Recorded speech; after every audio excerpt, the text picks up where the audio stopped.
Pode se assentar. Bom dia a todos, a paz do nosso Senhor Jesus. Por favor, pegue a sua Bíblia, abra no Evangelho de João, capítulo de número 21, o último capítulo do Evangelho de João. Nós vamos ler do versículo de número 15 ao versículo de número 18. Evangelho de João, capítulo de número 21, a partir do versículo de número 15, diz assim a palavra de Deus. E depois de terem jantado, disse Jesus a Simão Pedro: Simão, filho de Jonas, ama-me mais do que estes? E ele respondeu, o que ele respondeu? Sim.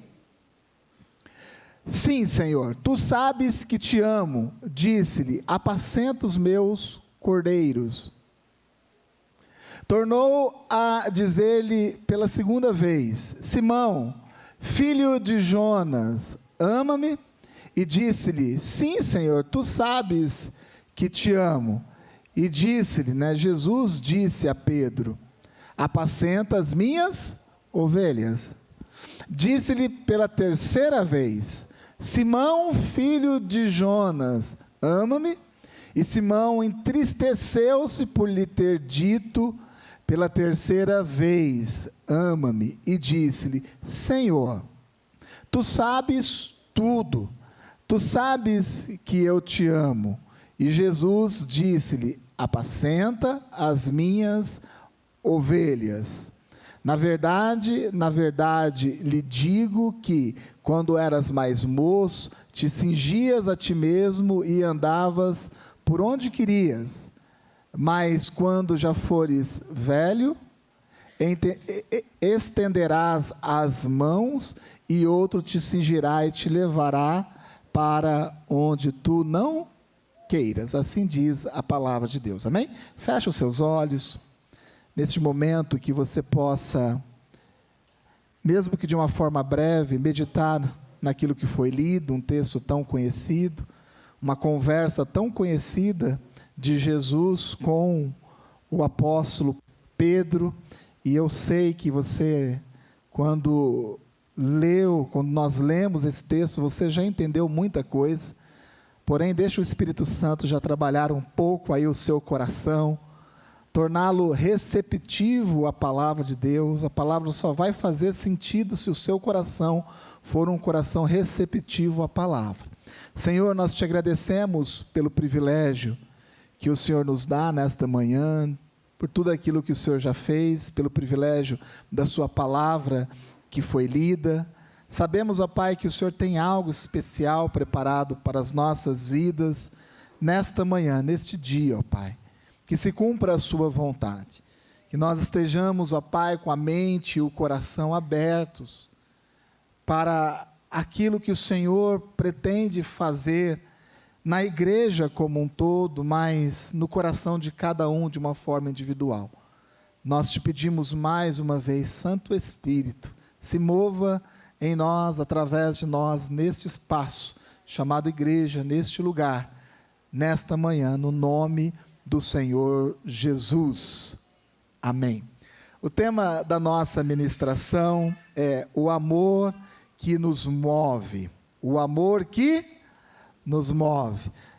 Eu ministro a palavra de Deus e eu tenho assim uma dificuldade de falar algo que não esteja dentro do coração.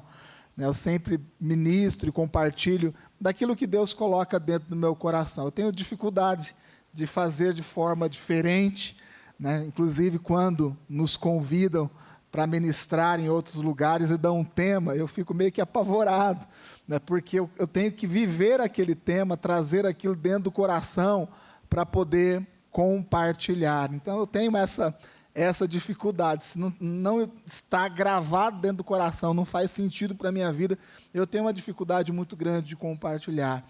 Porém, nesta manhã, orando pelo meu discípulo, pelo Avelino, diante de toda a situação que aconteceu, eu falava assim: Senhor, o Avelino tem um amor tão grande pela Estela, né? Eu nunca imaginei ver, né, um sem o outro, né, e um amor, um carinho, um respeito tão grande entre eles, né? Eu orava pelo Avelino e dizia assim: Senhor, né, o que vai ser agora, né, o que o Senhor pretende fazer na vida da igreja, na vida do Avelino? E Deus falava exatamente isso comigo, né? Dizia assim que o amor de Deus, quando ele é derramado nas nossas vidas, é mais do que o suficiente. Amém? O que você precisa, o que nós precisamos é do amor de Deus e compreender este amor.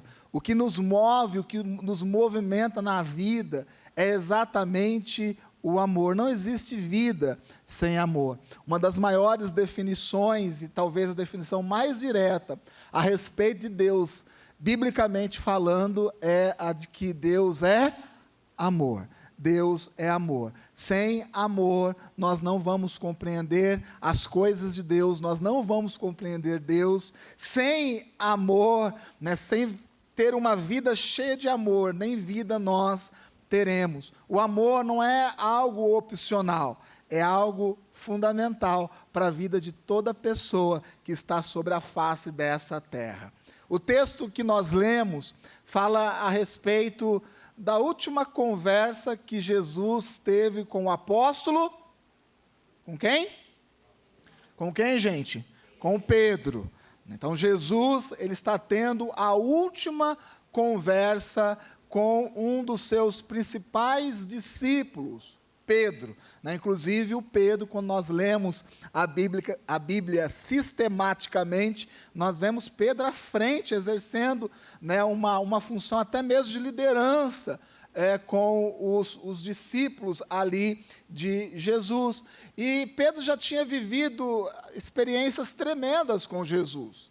Pedro já tinha andado sobre as águas, Pedro já tinha andado sobre as águas.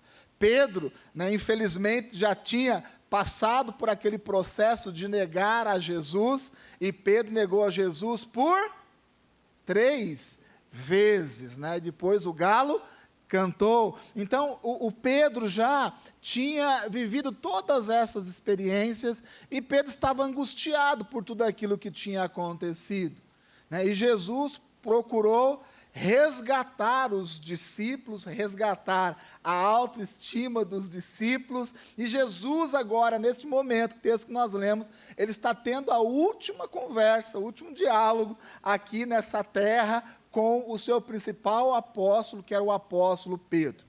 E Jesus, ele trata exatamente disso. Ele trata a respeito do quê? Do amor. Talvez, né, se fosse a gente ali numa situação como essa, né, a gente pensaria, né, ao invés de falar a respeito de amor, né, vamos falar de algo prático, né? Nosso pensamento é exatamente dessa forma. Jesus poderia ter tratado de algo um pouco mais direto, sendo o apóstolo Pedro ali um dos principais discípulos. Jesus poderia ter aproveitado essa última conversa para falar a respeito da estrutura da igreja. Era a última conversa. Jesus poderia ter sentado ali com Pedro e falar assim: Pedro, olha o seguinte, vamos traçar as metas da igreja aqui, vamos traçar os fundamentos da igreja, né? Vamos estruturar, né, a igreja como um todo. Mas Jesus não fez isso. Jesus falou a respeito do quê? Do amor. O tema central da última conversa que ele teve com esse discípulo tão importante, o Pedro, foi exatamente a respeito do amor. Talvez Jesus ele pudesse tratar de outras coisas, como de sua volta. Olha, Pedro, né, eu vou subir aos céus, mas eu quero deixar algo muito claro para você. Eu vou voltar assim, assim, assim, assim, na data tal, desse jeito e tudo mais. Você vai ficar responsável por ensinar todo mundo. Jesus não trouxe este tema. E Jesus também não falou nada a respeito da vida em si do próprio Pedro. Pedro, você precisa organizar a sua casa, trate as coisas desse jeito. Não, Jesus, ele utiliza desses últimos momentos com esse apóstolo para falar a respeito de algo que é fundamental para que todas as outras coisas caminhem de uma forma boa, que é o amor. Sem amor, a vida não é possível. E sem amor, a vida cristã, ela é impossível. Nós precisamos compreender que termos o nosso coração cheio de amor é algo imprescindível, é algo fundamental para a nossa vida. E foi exatamente esse o assunto que Jesus trouxe e teve com o apóstolo Pedro na sua última conversa. O amor é o que nos caracteriza. Amém? Amém? Agora eu estou falando especificamente para a igreja. Você sabe o que é o que nos diferencia do mundo? Às vezes você pode pensar assim, o que nos diferencia do mundo é o nosso jeito de vestir. Não é o nosso jeito de vestir. Inclusive, a gente está de terno, a gente usa terno basicamente da Santa Ceia. Antigamente era diferente, todos os cultos nós estávamos de terno. Mudou bastante as coisas. Não é mais a roupa que nos diferencia. É a música que nos diferencia? Também não é. Até um pagodinho de vez em quando rola aqui no altar, não é? Eu sou de uma época, gente, que, assim, pagode, até mesmo rock, era muito criticado dentro da igreja. Hoje não.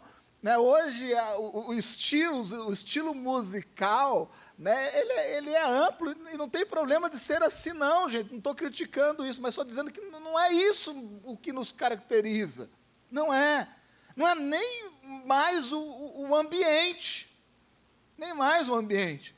Porque o ambiente da igreja, na estrutura da igreja, ela também vai avançando. Não para fazer frente às coisas do mundo, não, mas para que o evangelho seja transmitido com potencial, para que a igreja tenha, as pessoas tenham um conforto, um som bom, um ambiente bom. Não é isso mais o que nos diferencia. O que diferencia um cristão do mundo é a quantidade de amor que ele carrega dentro do seu coração. É isso que nos diferencia. E não é no tempo presente. É desde quando a igreja é igreja. O que nos faz diferentes é exatamente o amor. A palavra de Deus nos diz em João, capítulo de número 13, versículo de número 35, não precisa colocar, mas diz mais ou menos assim, nisto conhecerão todos que sois meus discípulos, se tiver amor uns com os outros. Somos conhecidos pelo quê? Pelo amor. Pela quantidade de amor que nós temos. E aí vale dizer, o amor próprio, que também é fundamental para a nossa vida. Você se ama? Eu vou perguntar de novo, que eu sei que você ficou aí com dúvida, talvez. Você se ama? Sim. Glória a Deus. Porque se você não se ama, não tem como você amar o próximo. E eu pergunto, você ama o próximo? Amém. E para se amar e amar o próximo, é preciso amar a Deus. Este é o caminho. Não tem outra forma de entender as coisas de Deus que não sejam nesse olhar ou nessa forma de enxergar. Nós precisamos começar a enxergar as coisas com os olhos de Cristo. Amém? Nós precisamos começar a enxergar as coisas com o olhar de Jesus. Por isso, ler a palavra de Deus é importante. Conhecer a Bíblia é importante. Ler os evangelhos é fundamental para a nossa vida. Nós precisamos começar a olhar as coisas com os olhos do Senhor Jesus.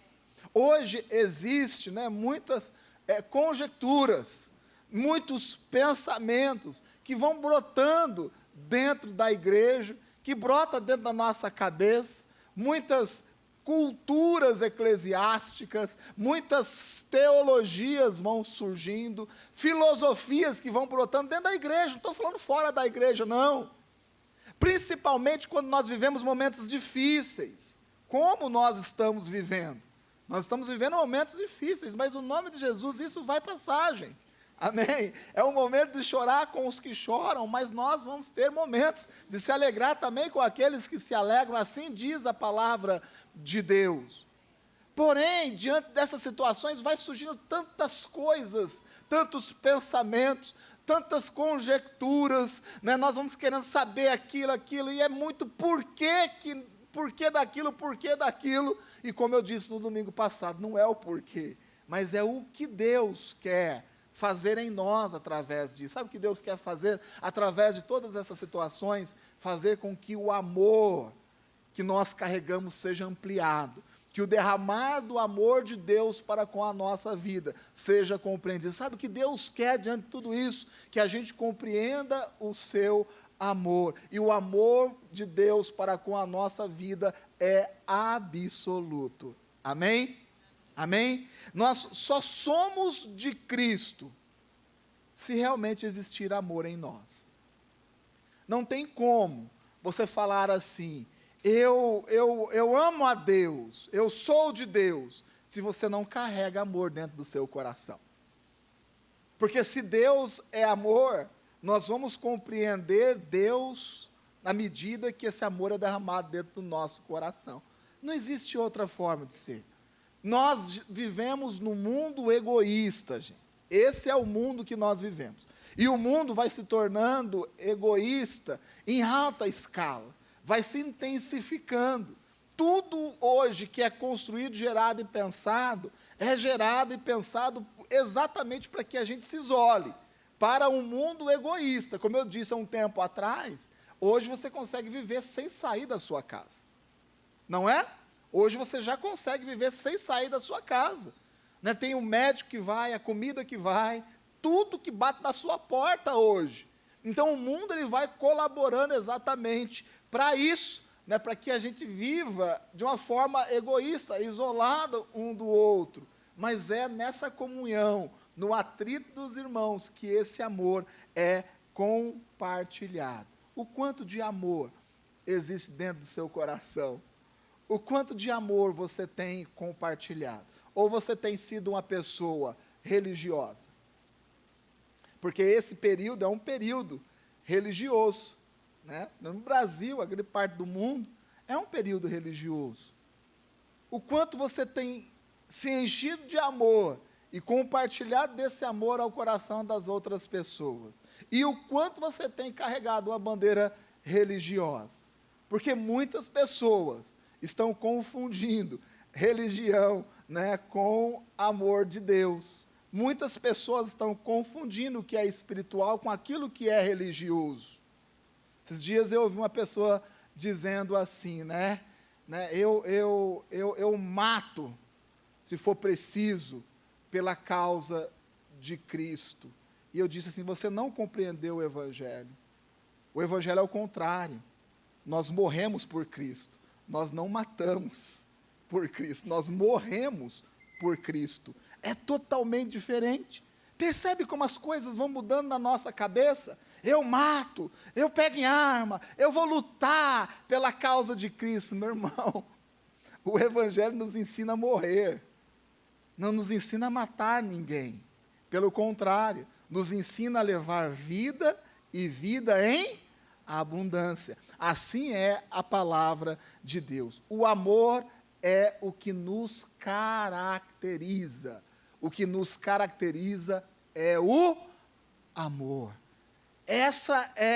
Isso é o que nós carregamos desse espaço, daquela porta para fora. O que nós carregamos é o amor de Deus que é derramado na nossa vida. E quando ele transborda, ele alcança outras pessoas. Amém? O que o Brasil precisa é do derramar do amor de Deus. E ele vai acontecer através do quê?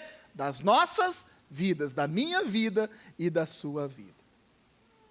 O amor é o que nos faz fortes. Esse é o segundo ponto. Primeiro ponto, o amor é a nossa principal característica. E o segundo ponto, que eu creio ser extremamente importante, que eu quero compartilhar com vocês nessa manhã, é que o amor nos faz fortes.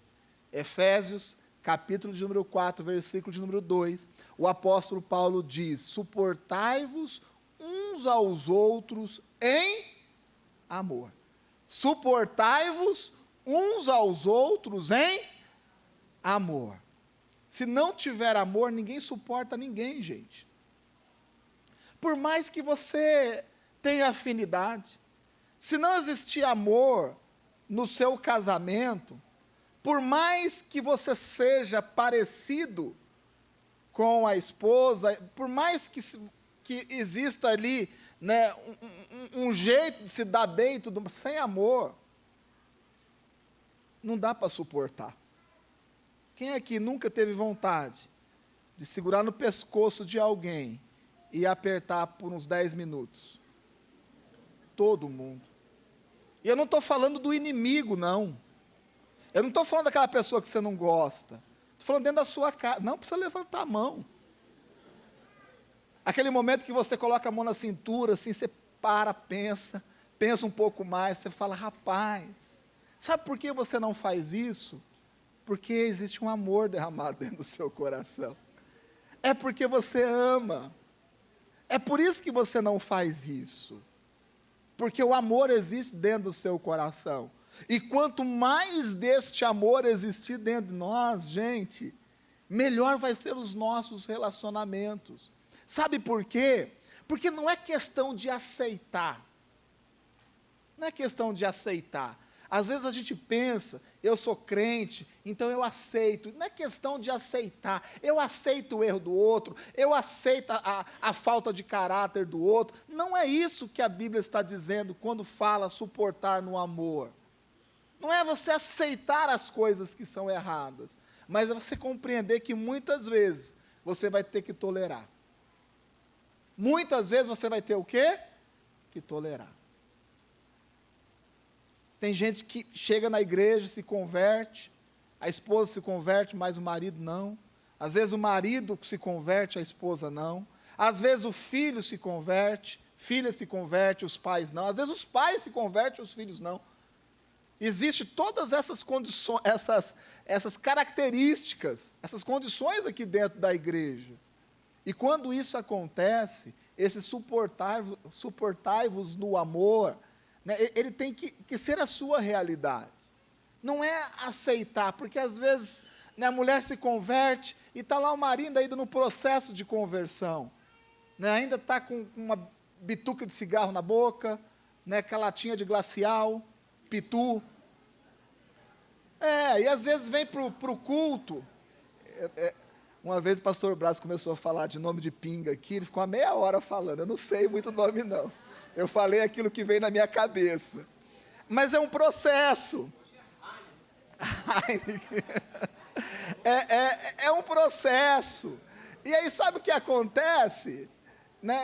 Nós não entendemos.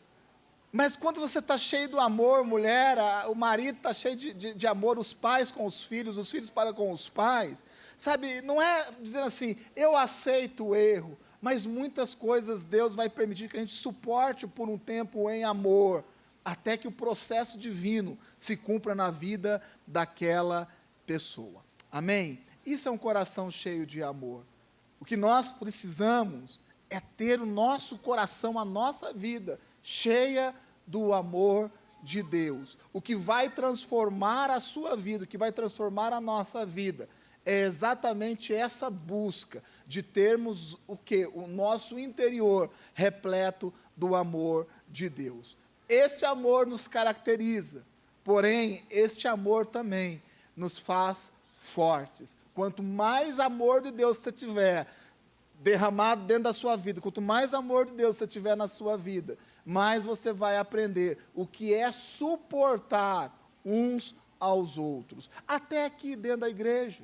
A gente tem dificuldade, que nós conhecemos a palavra de Deus, até num relacionamento dentro de casa, de pessoas onde a casa, a família inteira é convertida. Tem problema, tem BO, não tem?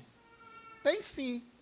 Você falou que não tem, eu não vou mais na sua casa te ajudar com BO também. Estou brincando. Eu vou sim, que é a nossa vocação.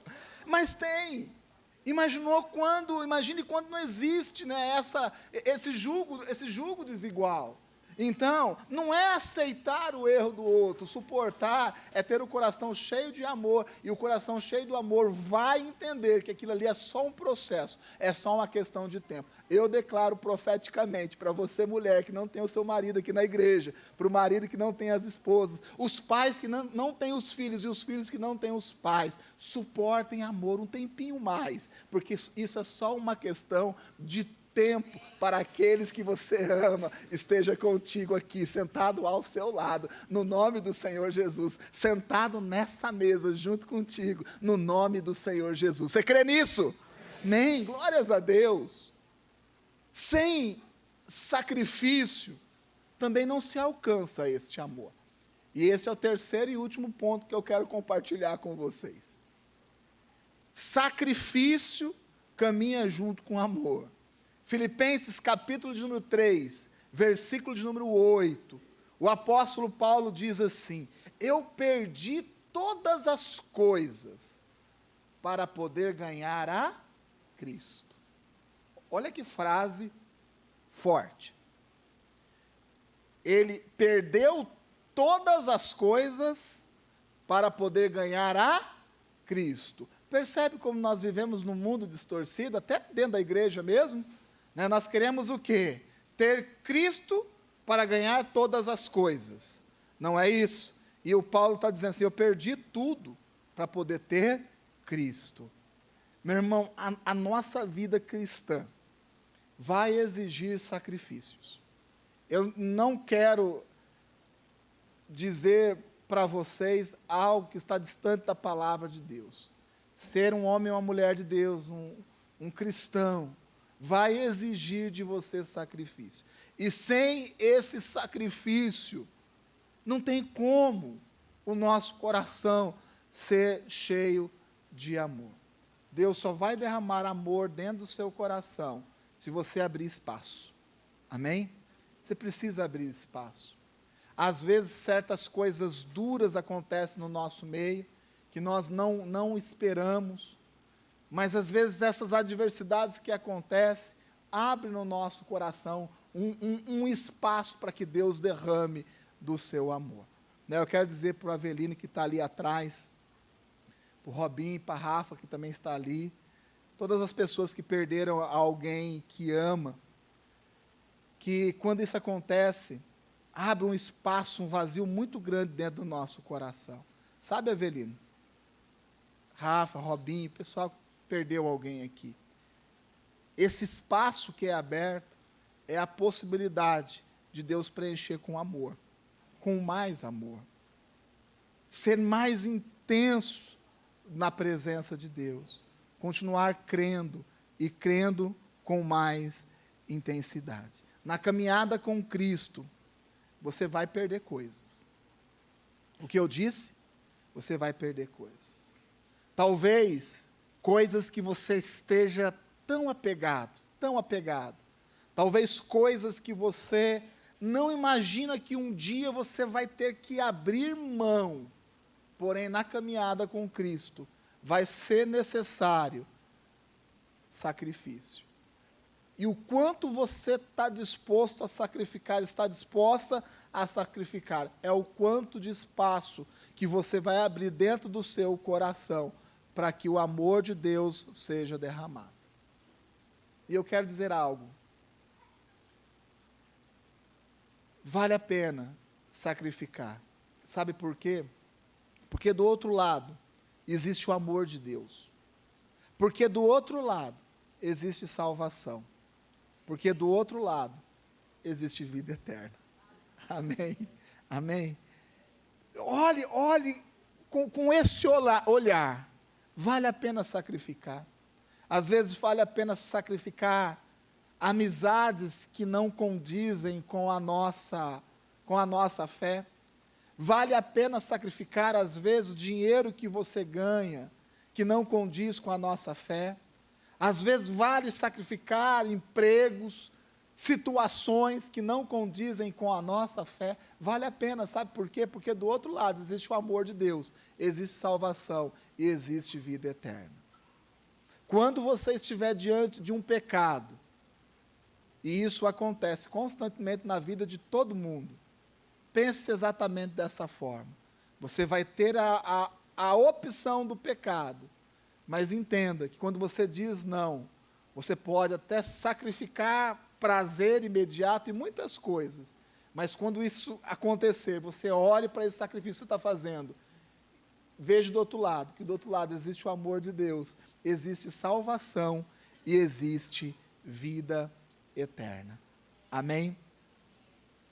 E eu quero concluir essa ministração, porque hoje nós vamos orar por todos, nós vamos fazer algo diferente aqui, mas eu quero dizer mais uma coisa, que nós só teremos amor próprio, você só vai se amar, você só vai amar o seu próximo, e você só vai amar a Cristo, se você entender que Deus te ama.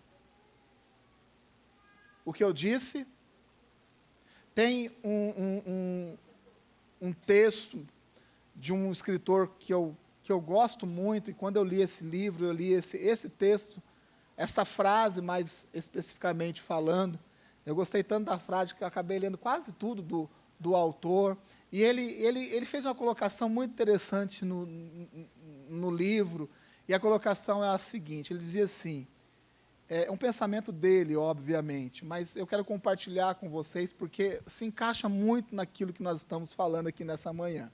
Ele dizia assim, que a maioria dos crentes, dos cristãos, evangélicos, o nome que você quiser dar, né, pensa assim, que quando chegar nos céus, Deus vai estar lá e vai apontar o dedo para você e vai perguntar assim, o quanto você me amou? Eu pensava assim também. A gente não tem essa sensação. Júlio chegou nos céus. Amém, Júlio? Né? Amém. Vai estar Deus lá, apontando o dedo para o Júlio, falando assim, Júlio, o quanto você me amou? E aí o Júlio vai ter que justificar, Senhor, eu te amei, né? Eu preguei a palavra, né? Toquei violão na igreja, fiz a minha célula, e nós vamos nos esforçar para isso. Às vezes é esse pensamento que vem, Pedro, né? O Pedro ali, vai para os céus, né, Pedro? Vai para os céus, não agora, né? Vai ter uma caminhada aí, né? Mas aí Deus vai apontar o dedo assim para Pedro e falar assim, Pedro, o quanto você me amou, e o Pedro vai puxar o relatório, vai acessar o seu Facebook, que está o histórico, estou brincando, não é desse jeito não. E vai apontar, e o Pedro vai estar lá justificando, Senhor, eu te amei, porque eu fiz isso, fiz aquilo.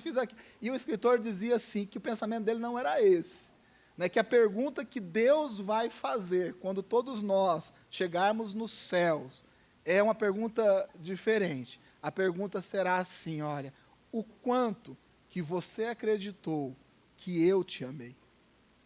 Isso muda tudo. Deus não vai perguntar o quanto você ama a Deus, mas o quanto você acreditou de todo o seu coração que Deus te ama. O que muda a nossa vida não é esse esforço que nós temos de provar que nós amamos a Deus, mas é o que? É o entendimento ou a intensidade da nossa fé, de entender que Deus nos ama. Você entende que Deus te ama? Que Deus te ama de uma forma absoluta, que Deus olha para a sua vida com os olhos de amor. Você só vai amar a si mesmo, você só vai conseguir amar o próximo, e você só vai conseguir amar ao Senhor Jesus Cristo, se você crê que Deus te ama de uma forma absoluta, que Deus te ama de uma forma intensa, a ponto de dar o seu único filho para ter uma morte de cruz, por amor. Deus te ama, Deus nos ama, e Deus é amor. O quanto você crê que Deus te ama, o quanto você entende, compreende e vive esse amor que Deus derrama constantemente sobre a sua vida. Não é essa pergunta que você vai ouvir nos céus, eu creio. Não é essa de que você tem que provar o quanto você ama a Deus.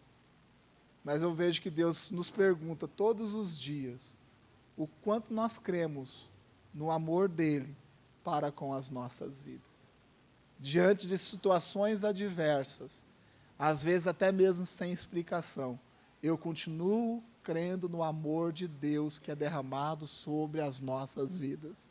Mesmo diante das dificuldades mais intensas que se pode enfrentar na vida, eu continuo crendo que Deus me ama. Mesmo nas dificuldades mais intensas que a igreja possa enfrentar, eu continuo crendo que Deus ama essa igreja, que Deus te ama, que Deus ama a sua casa, que Deus ama a sua vida, que Deus ama a sua história, que Deus está conosco não porque nós somos perfeitos, mas porque Ele nos ama. Feche os seus olhos por um minuto.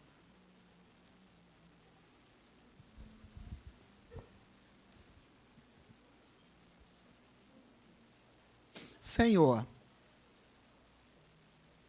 essa é uma manhã especial. Essa é uma manhã diferente. Nós sentimos isso no nosso espírito. É uma manhã, Senhor, onde o Senhor nos traz novamente, ó Pai, para o seu Evangelho. E o Evangelho é amor. O Evangelho é amor. Nós sabemos, ó Pai, que nada podemos fazer se não existir o amor do Senhor sobre as nossas vidas. Não existe igreja, não existe estrutura eclesiástica sem o amor. Nós não existimos sem o amor. Por isso, Senhor, nós, nessa manhã, entendemos, ó Pai, o seu recado, nós entendemos a sua mensagem, Senhor, e nós te pedimos, ó Pai, derrama esse amor sobre as nossas vidas. Eu oro por aquele, por aquela, ó Pai, que já deixou de acreditar que o Senhor a ama, o ama. Eu oro por essas pessoas, ó Pai, que de certa forma, por ter vivido tantas situações difíceis, já desistiram de crer no seu amor para com as suas vidas. Que o Senhor amoleça esses corações nesta manhã. Que o Senhor fale, ó Pai, de uma forma intensa ao coração daqueles, ó Pai, que já desacreditaram. Que pelas adversidades, as lutas, as contingências da vida, o sofrimento, a tristeza, deixaram de sentir o derramado do seu amor, e deixaram de crer, ó Pai, que o Senhor as ama. Que nesse momento, ó Pai, através de tudo isso que o Senhor já falou conosco, que o Senhor dê uma nova experiência, um novo derramar do seu amor, ó Pai. Queremos, ó Pai, estarmos novamente apaixonados, ó Pai, por Ti, Senhor. Apaixonados pelo Seu Evangelho, ó Pai. Cheios do amor, ó Pai. Para que esse amor produza em nós paz, produza em nós discernimento, vontade, esperança. Nos encha, Senhor, nesta manhã, do Seu amor. Ao lermos a palavra de Deus, nós entendemos que Jesus chegou um domingo semelhante a esse, para a sua última visita à cidade de Jerusalém. A palavra de Deus nos diz que ele, em cima de um monte chamado Monte das Oliveiras, um monte que permite que se enxergue a Jerusalém, a velha Jerusalém inteira. A Bíblia nos diz que Jesus, quando estava em cima desse monte, e ele observava Jerusalém, a palavra de Deus nos diz que Jesus chorou. 2 relatos bíblicos de que Jesus chorou. Foi na morte do seu amigo Lázaro, e quando ele avista Jerusalém de cima do Monte das Oliveiras. E a palavra de Deus nos diz que Jesus chorou, porque aquela cidade, aquele povo, não reconhecia e não entendia aquilo que estava acontecendo. E isso causou uma profunda angústia, tristeza no coração de Jesus, a ponto dele chorar.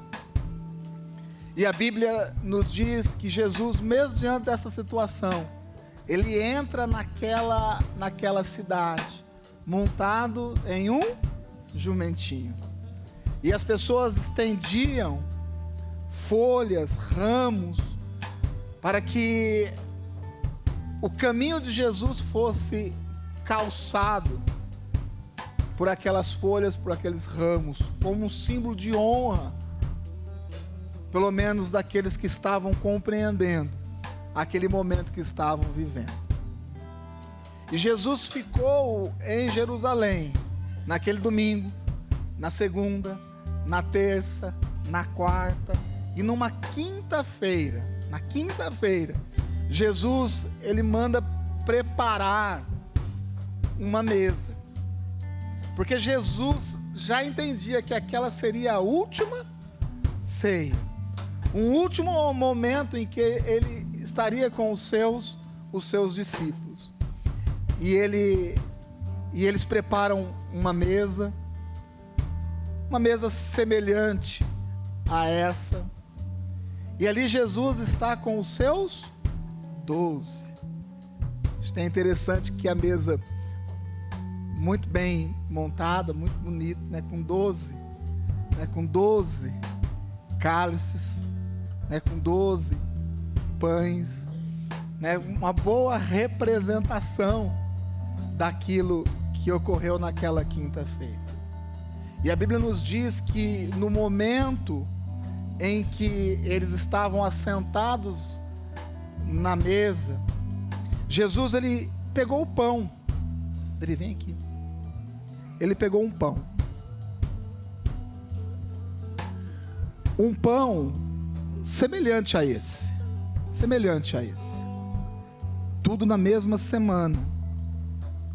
E a Bíblia nos diz que Jesus, ele orando, agradecendo por aquele pão, ele partiu o pão e ele deu uma explicação. Ele disse que o pão representava o seu corpo, que seria partido em nosso favor. E ele deu uma instrução, disse: pegue. E ele repartiu aquele pão.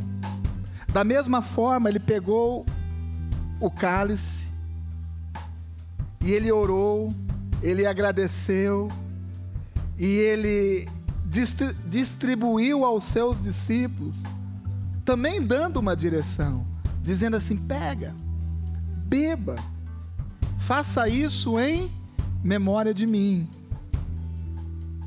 Beba desse cálice que representa o meu sangue, que vai ser derramado na cruz do Calvário, para que nós pudéssemos ter novamente uma ligação a Deus Pai.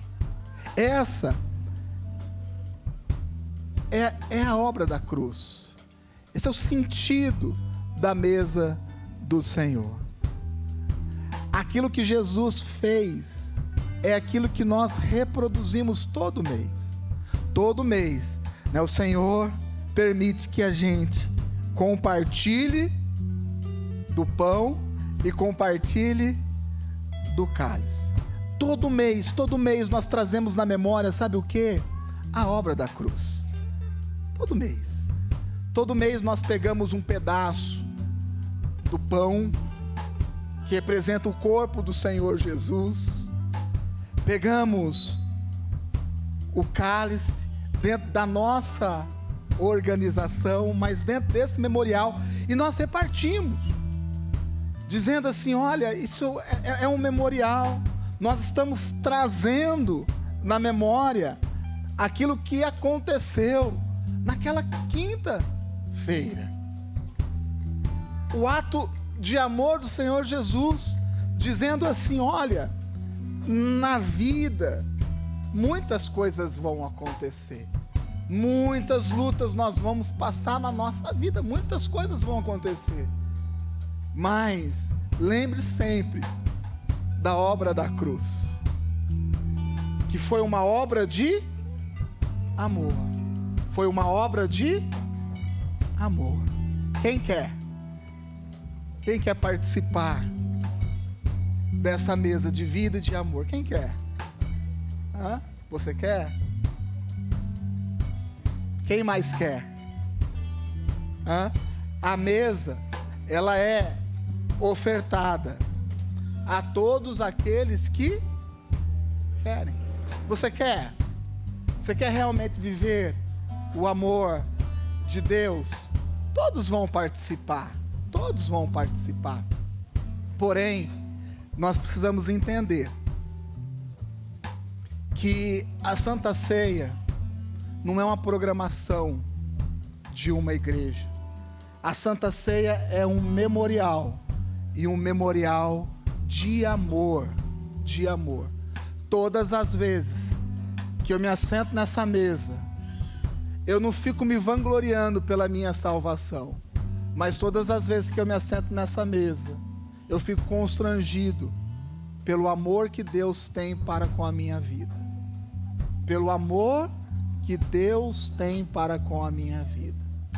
Eu tenho tantas imperfeições, tantas coisas que eu preciso melhorar na minha vida, tantas coisas que precisam ser corrigidas, mas sempre que eu me assento nessa mesa, eu me lembro, sabe do quê?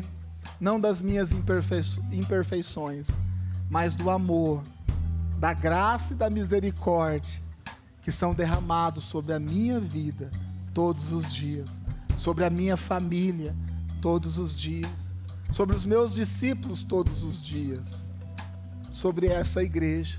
O amor de Deus é derramado sobre essa igreja todos os dias. E foi de uma quinta-feira até uma sexta-feira que todo aquele relato bíblico a respeito da obra da cruz aconteceu. Jesus, ele foi preso, capturado num jardim chamado Jardim do Getsêmani. Jesus, ele foi levado ao sumo sacerdote. Jesus foi levado ao governador romano. Jesus, ele foi açoitado. Tudo que nós entendemos através da palavra de Deus e de tantas representações que nós conseguimos ver por aí. Tudo isso nesse período de tempo. Mas a Bíblia nos diz que Jesus, ele morreu antes das 6 horas da sexta-feira, porque ia entrar o sábado, e o judeu não tem serviço no sábado, nem tirar corpo de cruz.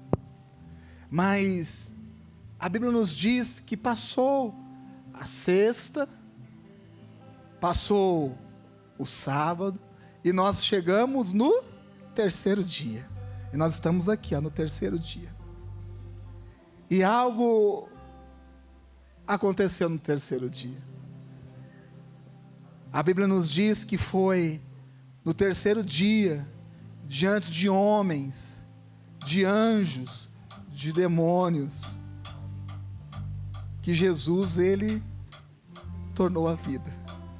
Ele tornou a vida. Ele ressuscitou ao terceiro dia. Jesus, ele ressuscitou ao terceiro dia. E isso tem diversos significados. Mas eu quero dizer o seguinte, que aqueles que estão em Cristo Jesus também tornam a vida todos os dias.